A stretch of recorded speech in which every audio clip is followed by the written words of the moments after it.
নমস্কার বন্ধু, আপনারা দেখছেন astrology technical Bengali YouTube channel. আজ আমি আপনাদের সঙ্গে আলোচনা করছি প্রেমিক লোকের হাতের চিহ্ন, রেখার চিহ্ন, সেই বিষয়ে। চলুন মেন বিষয় শুরু করি। যারা প্রেমিক লোক হয় তাদের হাতের রেখা কেমন থাকে সেই বিষয়ে আলোচনা করছি। তো প্রথমেই আমি কয়েকটি পয়েন্ট বলবো, সেই পয়েন্টগুলোই যারা প্রেমিক লোক হয় তাদের হাতে দেখতে পাওয়া যায়। 1 নম্বর পয়েন্ট, শিরোরেখা চন্দ্রের দিকে ধনুকের মতো বেঁকে থাকে বা বাঁকানো থাকে। এই রেখাটিকে বলা হয় শিরোরেখা।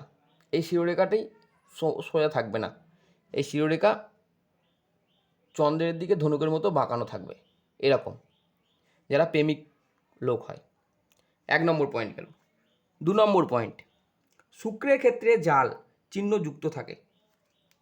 করতলে এই ক্ষেত্রটিকে বলা হয় শুক্রের ক্ষেত্র। এই শুক্রের ক্ষেত্রে এরকম জাল চিহ্ন থাকে যারা প্রেমিক লোক হয়। 2 নম্বর পয়েন্ট গেল। 3 নম্বর পয়েন্ট, চন্দ্রের ক্ষেত্র উচ্চ হয়। চন্দ্রের ক্ষেত্রে কস বা ত্রিকোণ দেখতে পাওয়া যায়, এই ক্ষেত্রটিকে বলা হয় চন্দ্রের ক্ষেত্র। এই চন্দ্রের ক্ষেত্র উচ্চ হয়, এই চন্দ্রের ক্ষেত্রে কস চিহ্ন বা ত্রিকোণ চিহ্ন দেখতে পাওয়া যায় যারা প্রেমিক লোক হয়। 3 নম্বর গেল। 4 নম্বর পয়েন্ট, করতল চতুষ্কোণ ধরনের হয়। এই করতল চতুষ্কোণ টাইপের হয় মোটামুটি। 4 নম্বর গেল। 5 নম্বর পয়েন্ট, শুক্রের ক্ষেত্র প্রশস্ত হয়। এই ক্ষেত্রটিকে আগেই বললাম, এই ক্ষেত্রটি হচ্ছে শুক্রের ক্ষেত্র। এই শুক্রের ক্ষেত্র বড় বা প্রশস্ত হয়। এই শুক্রের ক্ষেত্রে চতুষ্কোণ বা ত্রিকোণও দেখতে পাওয়া যেতে পারে যারা প্রেমিক ধরনের লোক হয়। এই জাল চিহ্ন আগেই বলেছি, তারপরে বলছি আবার, এখানে চতুষ্কোণ বা ত্রিকোণও দেখতে পাওয়া যেতে পারে এই শুক্রের ক্ষেত্র।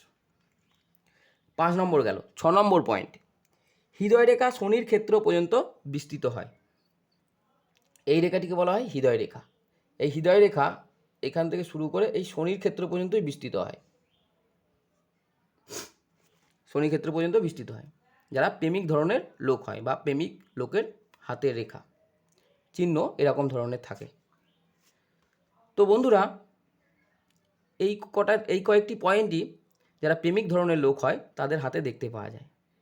তো বন্ধু, আজকের মতো ভিডিও এই পর্যন্তই। দেখা হচ্ছে পরবর্তী ভিডিওতে।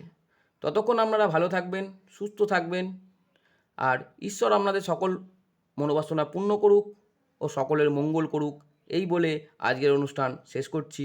ধন্যবাদ। আর এই ভিডিওটি যদি আপনাদের ভালো লাগে, লাইক, কমেন্ট ও শেয়ার করবেন ও চ্যানেলটিকে সাবস্ক্রাইব করবেন।